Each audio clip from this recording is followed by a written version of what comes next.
El teléfono sonó justo cuando el sol comenzaba a derramarse sobre los volcanes que custodian Puebla, tiñendo el cielo de un naranja melancólico. Era un sonido hueco, insistente, que rompía la paz sagrada de la madrugada. Durante 40 años, Ricardo y yo habíamos compartido ese amanecer. Él, con su taza de café de olla, endulzado con piloncillo como le gustaba, y yo, simplemente respirando el aire fresco de la mañana a su lado.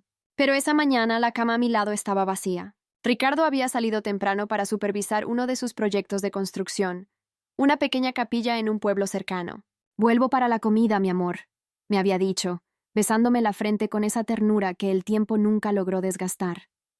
Contesté el teléfono con el corazón encogido. Una voz extraña, un hombre que se identificó como el oficial Ramírez, me habló con una calma ensayada, una calma que solo se usa para entregar las peores noticias. Hubo palabras como accidente, andamio, fatal. Yo no las escuchaba.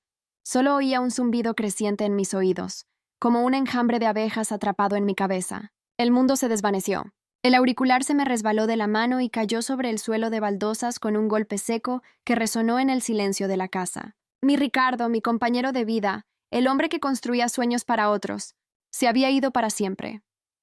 No sé cuánto tiempo permanecí allí, sentada en el borde de la cama, mirando la taza de café que le había preparado y que ahora se enfriaba sobre la mesita de noche.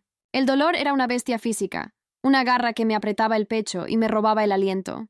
Cada rincón de nuestra casa, cada objeto, estaba impregnado de su presencia. Sus botas de trabajo junto a la puerta, su libro a medio leer, sus lentes descansando sobre el periódico. Todo seguía allí, como si él fuera a entrar en cualquier momento, sonriendo con esa calidez que era su sello. Entonces, tuve que hacer la llamada que más temía. Marqué el número de mi hijo, Mateo. Mateo vivía en la Ciudad de México, a un par de horas en coche, pero a un universo de distancia en todo lo demás. Desde que se había graduado de la universidad con un título en finanzas, había puesto una distancia deliberada entre su nueva vida y sus raíces. Hablaba de ambición, de crecimiento, de no conformarse. Eran palabras que a menudo sonaban como una crítica velada a la vida que Ricardo y yo habíamos construido, una vida de trabajo honesto, de comunidad y de pequeños placeres. Ricardo siempre lo defendía. «Está buscando su propio camino, Elena. Dale tiempo. Volverá a nosotros», decía, aunque yo podía ver la herida en sus ojos cada vez que Mateo cancelaba una visita en el último minuto o respondía a sus llamadas con monosílabos apresurados. «Mamá», contestó Mateo, su voz nítida y profesional, con el murmullo de una oficina de fondo. «Mateo», mi voz se rompió.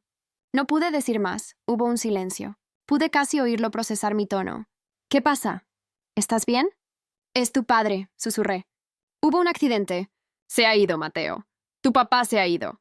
El silencio al otro lado de la línea fue diferente esta vez. No era de sorpresa o de shock. Era un silencio frío, calculador. «Voy para allá», dijo finalmente, su voz desprovista de cualquier emoción que yo pudiera reconocer como dolor. «Encárgate de los arreglos preliminares. Llama a la funeraria San Gabriel. Es la más decente. Yo me ocuparé de los costos cuando llegue», colgó. No hubo un «¿Cómo estás, mamá?» No hubo un sollozo compartido. Solo instrucciones, como si estuviera gestionando un problema en el trabajo. Me quedé con el teléfono en la mano, sintiendo un frío que no tenía nada que ver con la brisa de la mañana. Estaba de luto por mi esposo y en ese instante me di cuenta de que también estaba de luto por el hijo que había perdido hacía mucho tiempo. Las siguientes horas fueron un borrón de llamadas telefónicas, de visitas de vecinos con los ojos llorosos que traían comida que yo no podía probar, y de conversaciones con el personal de la funeraria. Elegí el ataúd de madera más sencillo y digno, uno que a Ricardo le hubiera gustado. La funeraria San Gabriel, la que Mateo había mencionado, era elegante y sobria. El aire olía a una mezcla abrumadora de nardos y café fuerte, un aroma que desde entonces asocio con la pérdida. Mateo llegó por la tarde. Vestía un traje negro impecable, zapatos tan lustrosos que reflejaban las luces tenues del velorio. Parecía un extraño. Abrazó a algunos tíos y primos con una rigidez formal antes de acercarse a mí. Me puso una mano en el hombro, un gesto torpe y vacío. «Mamá, ¿cómo estás sobrellevando esto?», él preguntó, pero sus ojos ya estaban recorriendo la sala, evaluando a los presentes, notando quién había venido. «Estoy como puedo, hijo», respondí, mi voz apenas un murmullo.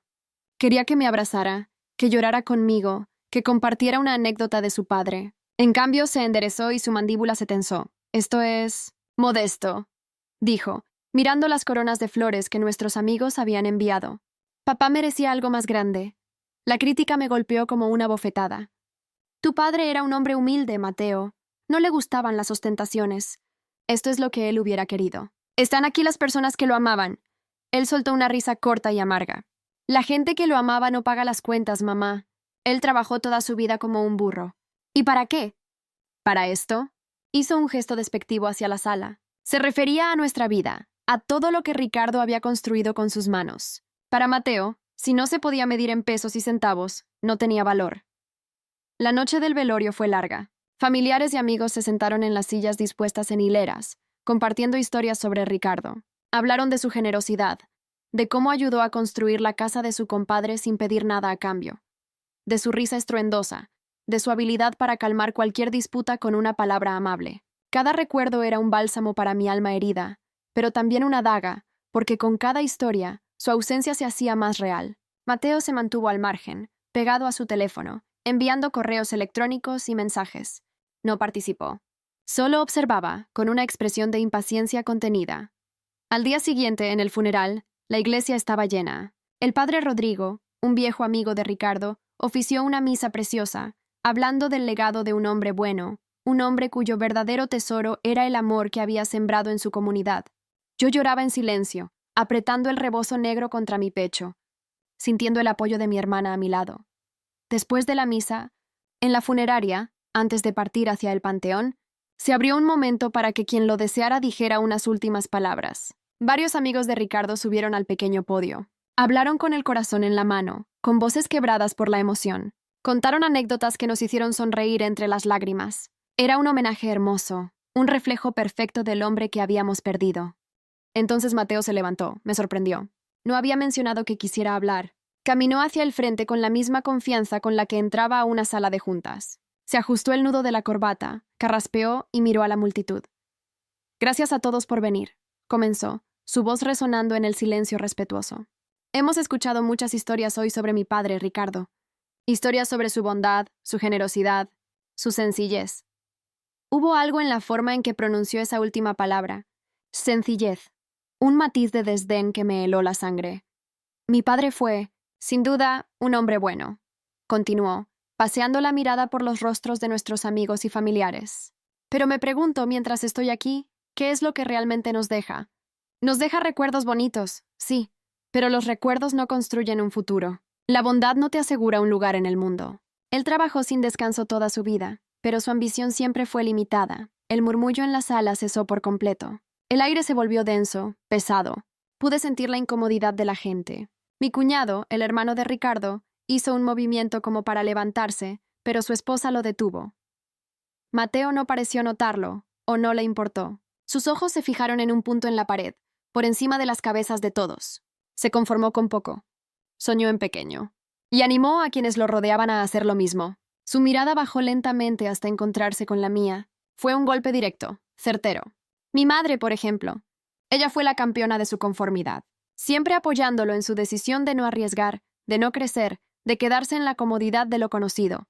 Juntos construyeron una vida pequeña. La palabra resonó en el silencio absoluto. Pequeña, una vida pequeña. 40 años de amor, de sacrificios, de risas y de luchas, reducidos a esa palabra venenosa. Mi vida, el amor de mi vida, humillado públicamente por mi propio hijo. Sentí como si el suelo se abriera bajo mis pies. El dolor por la muerte de Ricardo se mezcló con una nueva agonía, una traición tan profunda que me dejó sin aire. Las caras de mis amigos y familiares eran una mezcla de shock y piedad.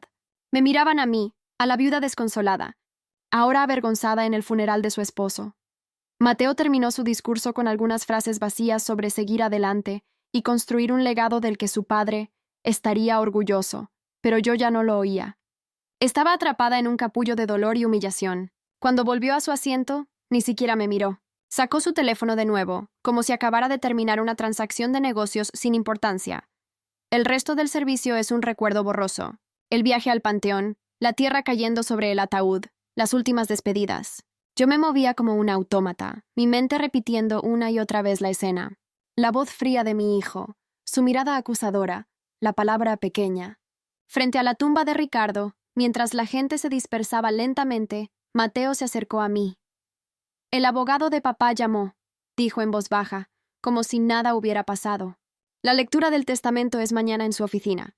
A las 10 en punto. Es importante que estés allí. Asentí, sin poder mirarlo a los ojos. Él pareció satisfecho con mi respuesta. Bien. Tengo que volver a la ciudad esta noche. Tengo una reunión importante mañana por la tarde. Nos vemos en la oficina del licenciado Vélez. Se dio la vuelta y se marchó, sus zapatos caros levantando un poco de polvo del camino de tierra del panteón. Lo vi alejarse, alto y seguro de sí mismo, y por primera vez en mi vida sentí un abismo insondable entre nosotros. La herida que había abierto era demasiado profunda. En el día más oscuro de mi vida, mi hijo no me había ofrecido consuelo, sino desprecio. Me había humillado frente a todos los que amábamos. Había manchado la memoria de su padre y me había dejado completamente sola con mi dolor. Y ahora quería hablar de dinero, de un testamento. En ese momento no me importaba lo que dijera ese papel, pero algo en la arrogancia de Mateo, en su fría seguridad, me dijo que él sí le daba mucha importancia. Y una pequeña y frágil semilla de presentimiento comenzó a crecer en mi corazón devastado. No sabía qué esperar del día siguiente, pero sentía que la tormenta, lejos de terminar, apenas estaba comenzando. La noche fue un océano de oscuridad sin estrellas. Cada vez que cerraba los ojos, veía el rostro de Mateo en el podio, su boca torciéndose con desdén al pronunciar la palabra pequeña. El dolor por la pérdida de Ricardo era ahora una herida de dos filos. Uno era el vacío de su ausencia, el otro, el filo envenenado de la traición de mi hijo. No dormí. Me senté en el viejo sillón de la sala, envuelta en el zarape favorito de Ricardo, inhalando su aroma a tierra y a trabajo honesto, un aroma que Mateo seguramente consideraría el olor del fracaso. Cuando los primeros rayos de luz pálida se filtraron por la ventana, me levanté. La casa, mi hogar durante 4 décadas, se sentía extraña, como un traje que ya no me quedaba. Cada objeto era un testimonio de la vida que mi hijo había despreciado. Las fotografías en la pared, de nuestros aniversarios, de las vacaciones en Tecolutla, de la graduación de Mateo. ¿Habría estado él sonriendo por la cámara mientras por dentro nos juzgaba? Me moví como un autómata, preparándome para ir a la oficina del abogado. Elegí un vestido negro, sencillo y discreto. Al mirarme en el espejo, vi a una mujer envejecida no por los años, sino por las últimas 48 horas. Había ojeras profundas bajo mis ojos, y una tristeza tan arraigada que parecía haber alterado mis facciones para siempre. El licenciado Vélez tenía su despacho en el centro histórico de Puebla, en un edificio colonial con un patio interior lleno de geranios. Era un hombre de la edad de Ricardo, con el cabello plateado y unos ojos amables detrás de unos lentes gruesos. Había manejado los asuntos legales de Ricardo durante más de 30 años. Su oficina olía a papel viejo, a cera para muebles y a confianza. Era un mundo alejado de los rascacielos de cristal y acero donde Mateo forjaba su imperio. Cuando llegué, Mateo ya estaba allí. Estaba de pie junto a la ventana, mirando la calle con impaciencia. Llevaba otro de sus trajes caros, esta vez de un gris marengo que parecía absorber toda la luz de la habitación. No me saludó con un beso, ni siquiera con una palabra amable. Solo un movimiento de cabeza. «Llegas tarde, mamá», dijo, mirando su reloj, un objeto de oro que brillaba en su muñeca. Eran las 10 en punto. «Buenos días, Mateo», respondí, mi voz más firme de lo que me sentía. El licenciado Vélez entró desde una puerta interior, carraspeando suavemente. «Elena, mi más sentido pésame, de nuevo». Ricardo era un gran hombre. Me tomó la mano con una calidez genuina que contrastaba brutalmente con la frialdad de mi hijo. «Mateo, por favor, tomen asiento». Nos sentamos en 2 sillas de cuero pesado frente a su escritorio de caoba. Mateo se inclinó hacia adelante, ansioso, con las manos entrelazadas sobre las rodillas. Yo me recliné, sintiéndome pequeña e indefensa, como una espectadora en el acto final de mi propia vida. El licenciado se puso los lentes y abrió una carpeta gruesa que tenía sobre el escritorio. «Estamos aquí para la lectura del último testamento de Ricardo Morales. Fue redactado y firmado hace 6 meses, con todos sus sentidos y capacidades intactos. Fui testigo junto con mi socio». Hizo una pausa y nos miró por encima de los lentes. Ricardo fue muy específico en sus deseos. «Les pido que escuchen con atención hasta el final». Mateo asintió bruscamente. «Proceda, licenciado». «Tengo un vuelo que tomar». El abogado suspiró, una nube de decepción apenas perceptible, y comenzó a leer. La primera parte del testamento era un preámbulo hermoso, escrito con la propia voz de Ricardo. Hablaba de su amor por mí, de su orgullo por nuestra vida juntos, una vida rica en todo lo que verdaderamente importa: amor, respeto y trabajo. Sentí las lágrimas picar en mis ojos. Miré de reojo a Mateo. Su rostro era una máscara de piedra. Luego vinieron los legados menores. Dejó su colección de herramientas al capataz de su obra, Miguel, un hombre que había trabajado con él desde el principio. Dejó algunos de sus libros favoritos a amigos y un pequeño donativo a la iglesia del barrio. Eran gestos de un hombre que conocía y valoraba a su gente. Mateo tamborileaba los dedos sobre su rodilla, su impaciencia creciendo con cada nombre mencionado. Finalmente, el licenciado Vélez llegó a la parte principal. En cuanto a los bienes principales, leyó, su voz volviéndose más formal, la totalidad de mis ahorros personales, las acciones de la empresa Construcciones Morales S.A.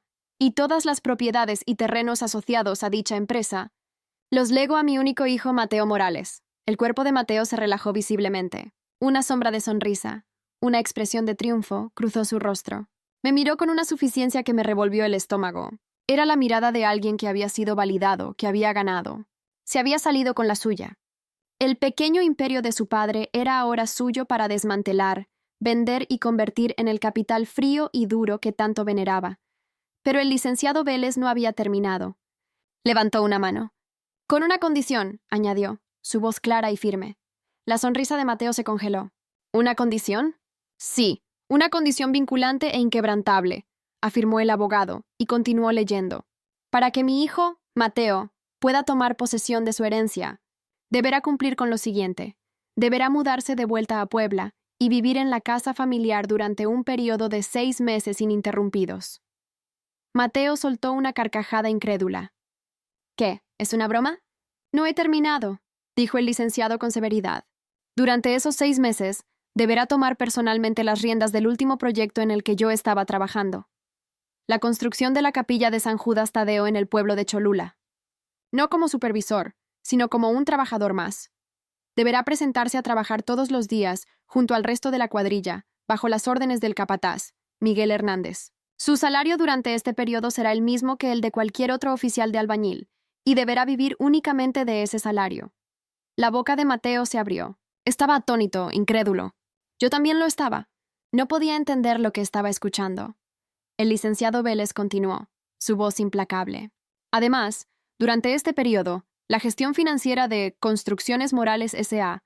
quedará en manos de un administrador externo designado por este despacho. Las ganancias de la empresa se dividirán de la siguiente manera. Un 50% para un fondo de reinversión, un 30% para un programa de becas para los hijos de los trabajadores, y un 20% para cubrir los gastos y el estipendio vitalicio de mi esposa. Aquí fue donde mi corazón dio un vuelco. El abogado levantó la vista del papel y me miró directamente. Ricardo ha estipulado para usted, Elena, un estipendio mensual generoso que le garantiza total independencia financiera por el resto de su vida, independientemente de las decisiones de Mateo. Además, la casa familiar pasa a ser de su propiedad exclusiva e incondicional. Es suya, para hacer con ella lo que desee, sin que nadie pueda jamás sacarla de allí. El silencio que siguió fue atronador. Mateo estaba lívido. El color había desaparecido de su rostro, dejándolo con una palidez cerosa. Sus nudillos estaban blancos de tanto apretar los puños. Se levantó de la silla de un salto. «¡Eso es ridículo! ¡Es absurdo!», exclamó, su voz temblando de rabia. «Mi padre no estaba bien de la cabeza. Usted lo manipuló, licenciado. Esto es inaceptable. 6 meses trabajando como un peón, viviendo de un salario miserable. Tengo una vida, una carrera, un negocio que dirigir en la ciudad». El licenciado Vélez se quitó los lentes lentamente y los limpió con un pañuelo. Su calma era más devastadora que cualquier grito. «Como dije, Mateo, el testamento fue firmado y atestiguado hace 6 meses. Su padre estaba en perfecto estado de salud mental. De hecho, diría que nunca lo había visto tan lúcido. Tenía muy claro lo que quería hacer.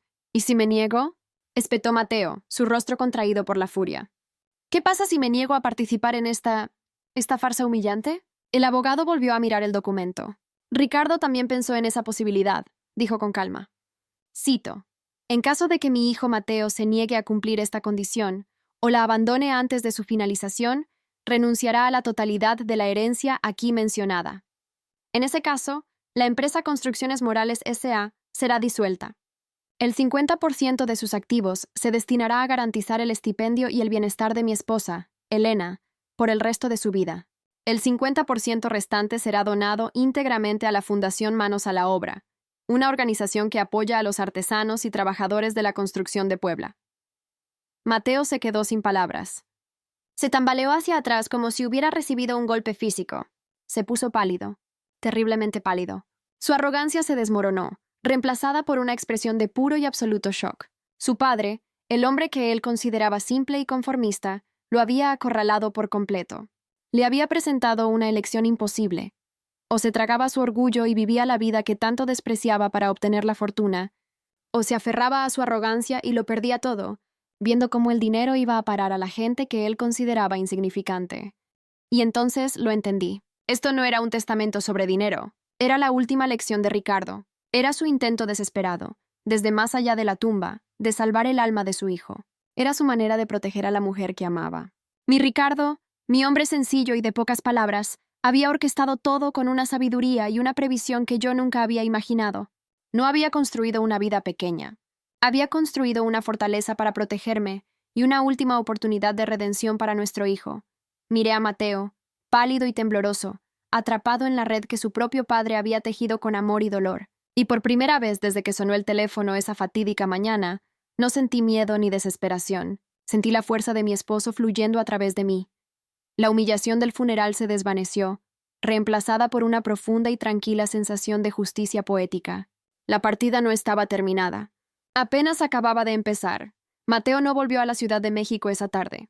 El ultimátum de su padre lo había encadenado a Puebla, a este mundo que él se había esforzado tanto por dejar atrás. Después de la lectura del testamento, salió del despacho del licenciado Vélez sin decirme una palabra, cerrando la puerta con una fuerza que hizo temblar los cristales. Yo permanecí sentada, el eco de sus acciones y de las palabras de Ricardo resonando en la sala silenciosa. El licenciado Vélez me ofreció un vaso de agua, sus ojos llenos de una compasión silenciosa.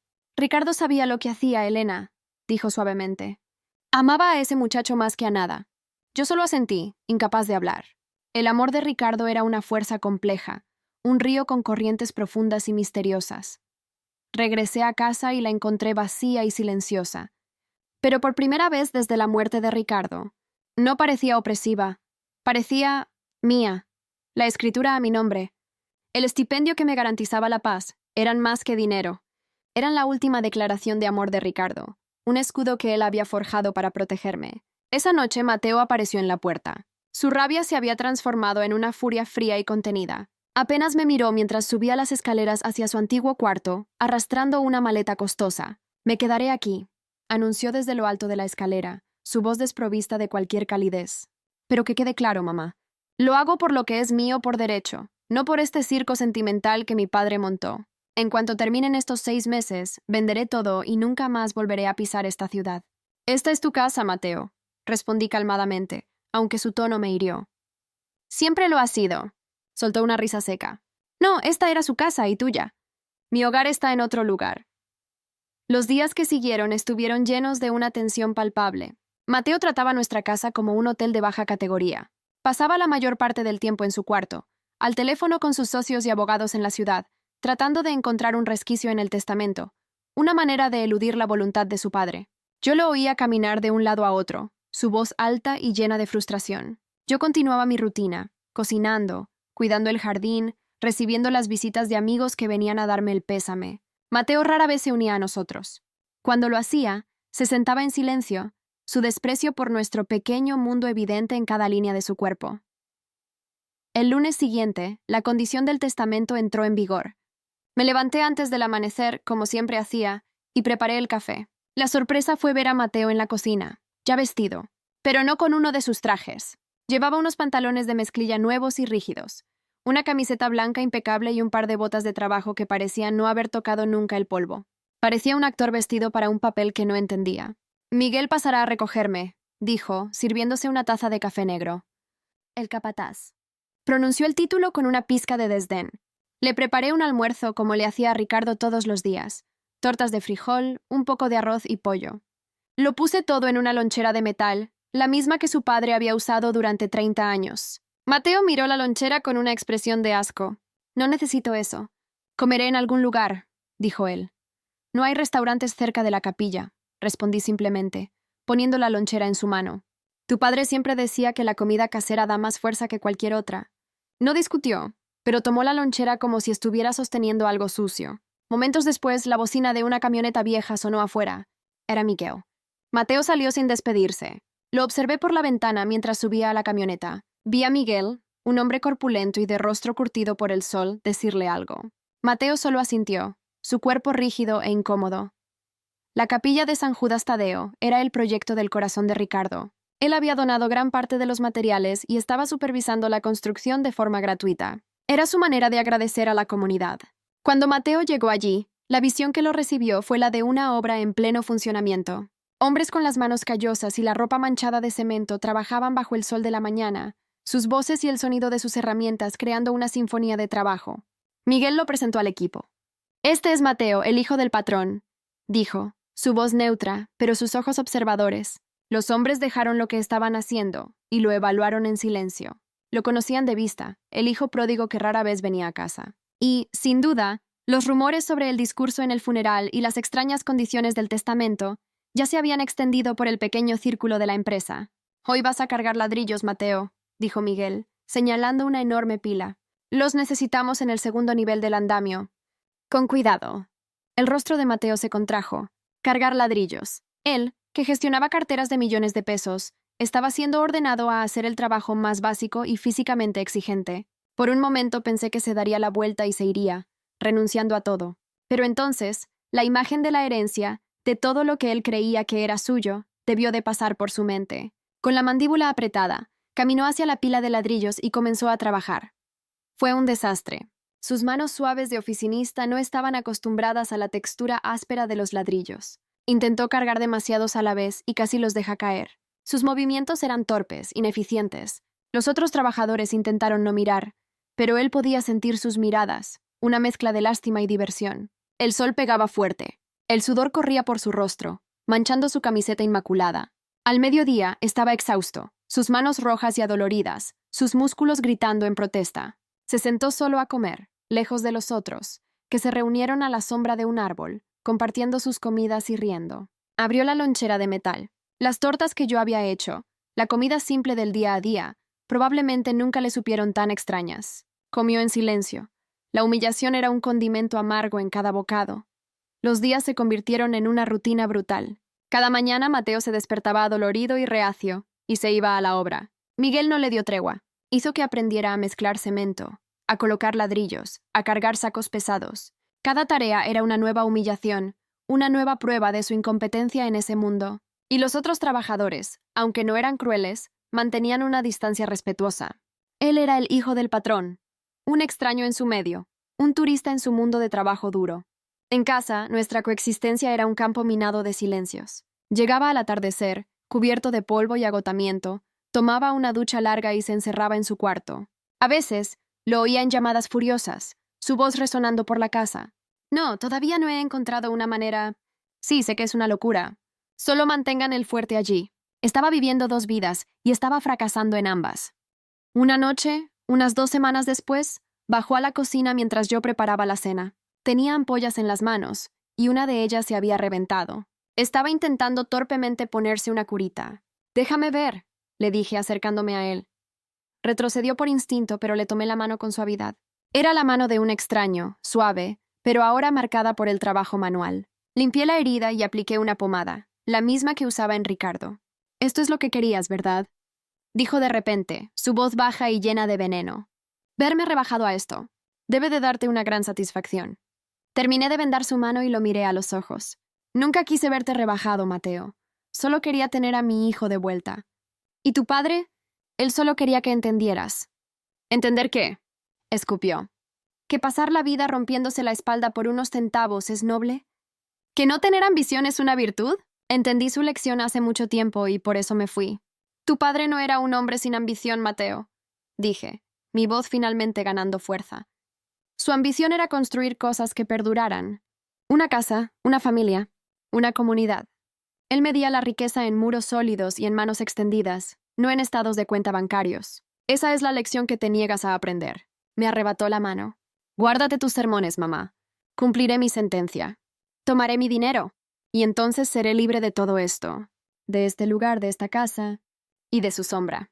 Se dio la vuelta y salió de la cocina, dejándome sola con el olor a antiséptico y las palabras no dichas flotando en el aire. Sabía que algo tenía que ceder. La rabia y el orgullo de Mateo eran como un muro de ladrillos alrededor de su corazón. Y cada día que pasaba en esa obra, estaba poniendo un ladrillo más en ese muro. Pero yo también conocía la calidad de los ladrillos que Ricardo hacía. Eran fuertes, pero no indestructibles. Y tenía fe en que, en algún lugar bajo todo ese cemento de amargura, los cimientos que su padre había construido todavía estaban allí, esperando una grieta para dejar entrar la luz. Los meses se arrastraron, cada uno marcando una estación de penitencia para Mateo. Llegó el otoño, pintando los árboles alrededor de la obra con tonos de ocre y dorado, y el frío de la mañana empezó a morder más profundo. El cuerpo de Mateo cambió. La suavidad de su vida de oficinista fue reemplazada por músculos definidos bajo la piel bronceada por el sol. Sus manos, antes inmaculadas, ahora eran un mapa de callos y pequeñas cicatrices, un testimonio silencioso de su trabajo. Pero el cambio más difícil, y más lento, estaba ocurriendo por dentro, en un lugar que él se negaba a inspeccionar. Aprendió los ritmos de la obra, el sonido de una cuchara de albañil golpeando el ladrillo, la camaradería silenciosa que venía al levantar una viga pesada juntos, la satisfacción simple de ver una pared subir, recta y verdadera, bajo sus propias manos. Empezó a conocer a los hombres no como subordinados anónimos, sino como personas. Oyó hablar de sus hijos, sus deudas, sus sueños. Vio cómo se cuidaban unos a otros, compartiendo un taco, ofreciendo ayuda sin que se la pidieran. Era una forma de riqueza que sus balances financieros no podían cuantificar. El punto de inflexión ocurrió durante una tarde lluviosa, en el cuarto mes de su sentencia. Una tormenta torrencial había caído sobre Puebla, convirtiendo la obra en un mar de lodo. Estaban trabajando en una sección particularmente complicada del techo de la capilla, un pequeño domo que Ricardo había diseñado él mismo. La lluvia incesante había debilitado uno de los soportes temporales, y con un quejido aterrador de madera partiéndose, una parte de la estructura comenzó a ceder. El pánico se apoderó de todos. Los hombres gritaron, corriendo para ponerse a salvo. Miguel, el capataz, gritaba órdenes, tratando de organizar una evacuación segura. Pero uno de los trabajadores más jóvenes, un muchacho llamado Javier, tropezó en el lodo y cayó directamente bajo la sección inestable. Una pesada viga de madera se balanceaba precariamente sobre él. Mateo no pensó. Actuó. El instinto, quizás heredado de su padre, lo impulsó hacia adelante. Se lanzó al lodo, agarró a Javier por el brazo y lo arrastró fuera del camino segundos antes de que la viga cayera con un estruendo ensordecedor, clavándose en el lugar exacto donde el joven había estado. Por un momento hubo un silencio atónito, roto solo por el sonido de la lluvia. Entonces los hombres corrieron hacia ellos. Miguel ayudó a Mateo a levantarse, sus ojos desorbitados por el shock y un nuevo tipo de respeto. ¿Estás bien, muchacho?, preguntó con la voz ronca. Mateo asintió, su corazón latiendo descontroladamente contra sus costillas. Miró a Javier, que estaba pálido y temblando, pero ileso, y luego miró los rostros de los otros trabajadores a su alrededor. En sus ojos ya no vio al hijo del patrón, al extraño. Vio gratitud. Vio a uno de ellos. Esa noche, después de que pasó la tormenta y se evaluaron los daños, Miguel lo invitó a tomar una cerveza con algunos de los otros hombres en una pequeña cantina local. Por primera vez Mateo aceptó. Se sentaron alrededor de una mesa de madera rústica, el aire pesado con el olor a aserrín mojado y comida frita. No hablaron del accidente. En cambio, hablaron de Ricardo. Miguel contó cómo Ricardo le había enseñado el oficio cuando era solo un adolescente, cómo le prestó dinero para el parto de su primer hijo sin pedirlo nunca de vuelta. Otro hombre, mayor, recordó cómo Ricardo pasaba horas rediseñando los planos de la casa de un cliente simplemente porque descubrió que la esposa del cliente necesitaría rampas para silla de ruedas en el futuro. Tu padre no solo construía edificios, Mateo, dijo Miguel, mirando su vaso de cerveza. Construía dignidad. Cada ladrillo que ponía era un ladrillo de respeto. Decía que una casa no es solo un refugio, es el corazón de una familia. Y una iglesia no son solo paredes, es el alma de una comunidad. Miguel entonces sacó una cartera gastada, y de dentro, un trozo de papel doblado y amarillento. Lo desdobló sobre la mesa. Era un boceto, un dibujo a lápiz de la capilla, pero junto a los esbozos arquitectónicos había anotaciones con la caligrafía de Ricardo. Verificar que la acústica sea buena para el coro de la señora Carmen, decía una. Añadir una banca extra cerca de la entrada para los ancianos, decía otra. Y en una esquina, un pequeño cálculo. Costo de los vitrales. Puedo cubrirlo de mi bolsillo. Es un regalo. Mateo miró el papel, las anotaciones detalladas y consideradas. Esto no era sobre negocios. No era sobre ganancias. Era sobre personas. Su ambición no era pequeña. Era de un tipo diferente. Era una ambición del corazón. Por primera vez, Mateo entendió el discurso que él mismo había dado en el funeral, no como una declaración de su superioridad, sino como la confesión de su propia ceguera. La vida de su padre no había sido pequeña, era inmensa, vasta, y él había sido demasiado necio para verlo. Las semanas finales de su sentencia pasaron de forma diferente. Mateo ya no trabajaba con rabia, sino con un propósito recién descubierto.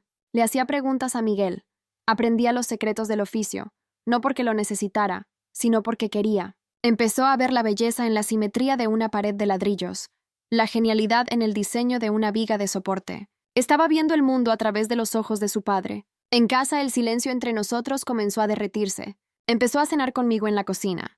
Me preguntaba sobre mi día. Una noche, me preguntó cómo se conocieron mis padres. Estaba, pieza por pieza, reconstruyendo el puente que él mismo había dinamitado.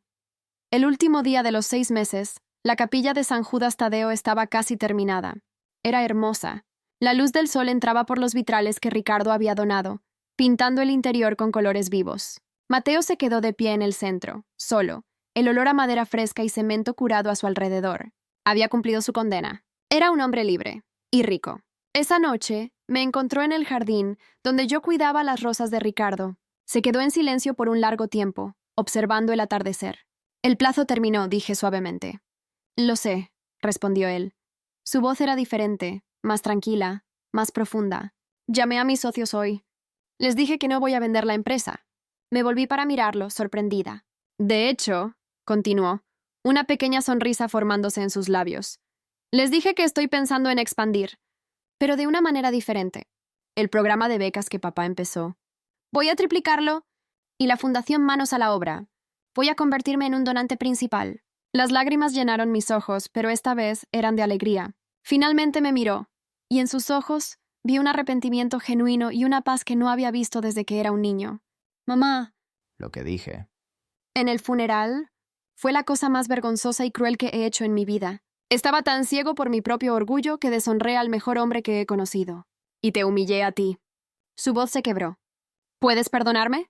Di un paso adelante y lo abracé con fuerza, y esta vez no estaba rígido. Sus brazos me rodearon, y lloró en mi hombro. Y yo lloré con él.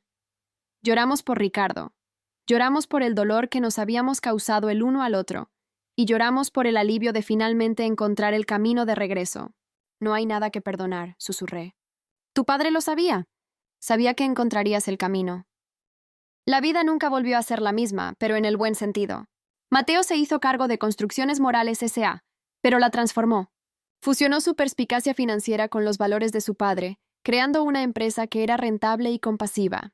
Continuó construyendo casas, pero también construyó centros comunitarios y parques. Nunca más usó un traje en una obra.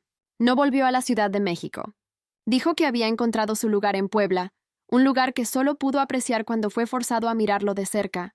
La herencia de Ricardo no era el dinero ni los edificios. Era un mapa, una guía para una vida con propósito. Y al forzar a su hijo a recorrer ese camino polvoriento, no solo salvó su alma, sino que también aseguró que su verdadero legado, un legado de bondad, dignidad y amor, seguiría construyéndose, ladrillo a ladrillo. Así como Mateo aprendió a construir una nueva vida, ladrillo a ladrillo, nosotros construimos una comunidad con cada historia que contamos. Si te gustan las narrativas poderosas sobre transformación y redención, este es tu lugar. Suscríbete al canal y ayúdanos a poner el siguiente ladrillo en esta gran obra.